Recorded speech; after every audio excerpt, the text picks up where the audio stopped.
ole hei in chunga hian pangpar mawi tak tak a awm a mor chu hming hi ka hrekim lowa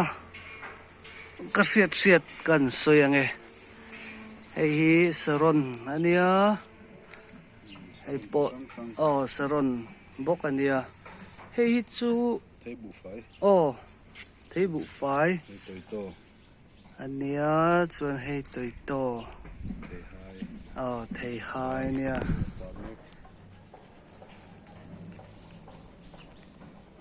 eng te po hi saron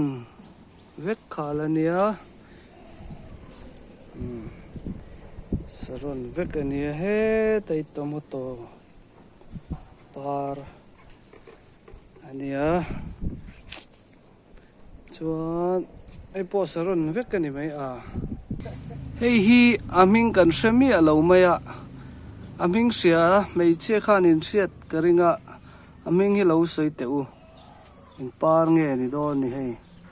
he tlama hian hei rose moi deuh oma hei hemi rose par hi makhum mai te par te chi aniang a lian lutuk lowa chuan hei color sang ten ni hloma eng rose nge ti kha cái này chuan kan hremi a lo mai a an soi te ule lama hian saron par bok nia hei hi che rual ani mo kha silong par an ti bok ani chu hei hi dragon fruits ang chi kha heng te hi hei eng par nge ni ka hret lowa eng pangpar nge ni don hei Asia khan comment section lama han lo soi ula ke ni pon kan lo hriat ve theinan heng na te po hi eng na nge ni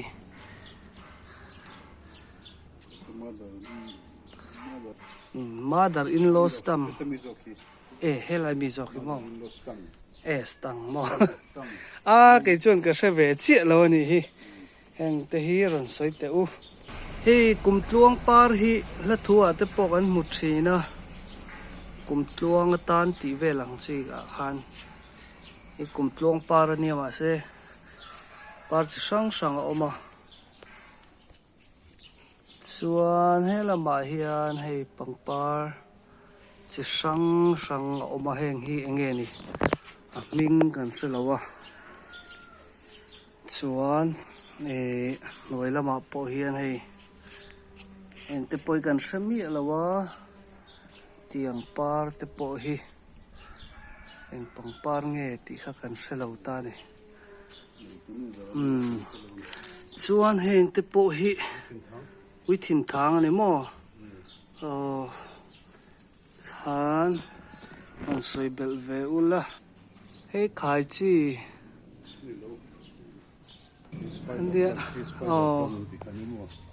spider plants ani chu hei hi nau ban te andia forever te ling lukhum par kan tiang chi kha ma le hi le chuan hei hi enge ni kha forever par ani hi kum tluang khan yang a chuan hei kum tluang family deuh hlek khelai chuan lo para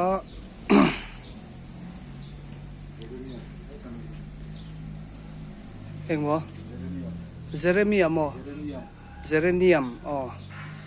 geranium par ni hi hei hi hei hi an tram ang khop mai ma se ni lawa spinach lettuce ani chu lettuce ania pangpar special aming kan hre chia lo ani hei pangpar special ania chuan heng te poi ming kan hre lo han soi ula par da na tang hian lo mu thiam emo ling lukhum par ania heng ho hi in hela hian rose noi deuh mai rose a awma ei hi eng rose nge pawh kan hra ni hi hei makhawp mai hei heng te pawh hi eng par nge ni hei chu kum tluang par kha ni vek mai ya kum tluangah pawh hian hei par hrang hrang a awma hei heng te hi an ni hlawm a heng te hi eng hnah nge ni dawn ni hrilh fiah thiam hrilh fiah thei in awm em chuan hei mawi hlawm khawp mai lai pangpar hi